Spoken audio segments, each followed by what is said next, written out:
guys, welcome to my YouTube channel, Meena Animated Moral Stories. కథనం తెలుగు. ఒక చిన్న పట్టణంలో మేఘన అనే అమ్మాయి. ఆమెకు వర్షమంటే చాలా ఇష్టం. ప్రతిసారి వర్షం పడితే అందరి ఇళ్లల్లో దాక్కుంటే మేఘన మాత్రం వీధుల్లో నడుస్తూ ఆనందించేది.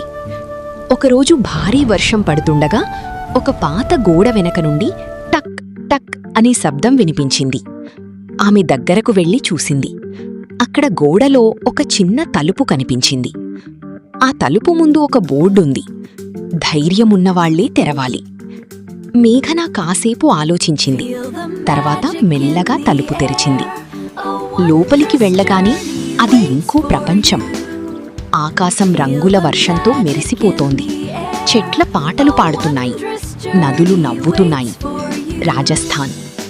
అక్కడ ఒక చిన్న బాలుడు ఆమెకు చెప్పాడు, ఈ ప్రపంచం మరిచిపోయిన కలలతో తయారైంది. వర్షాన్ని ప్రేమించేవాళ్లకి ఈ తలుపు కనిపిస్తుంది. మేఘన ఆనందంతో పరుగెత్తింది.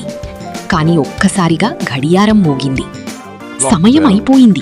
వెంటనే వెళ్ళిపో, లేదంటే నువ్వు కూడా ఇక్కడే మరిచిపోతావు. ఆమె వెంటనే బయటికి పరుగెత్తింది. తలుపు మూసుకుంది. వర్షం కూడా ఆగిపోయింది. మరుసటి రోజు ఆ గోడ దగ్గరకు వెళ్లి చూసింది. అక్కడ తలుపు లేదు, గోడ కూడా లేదు. కాని నేలపై ఒక చిన్న బోర్డుంది. మళ్లీ వర్షం వచ్చినప్పుడు కలుద్దాం. Please like, share and subscribe.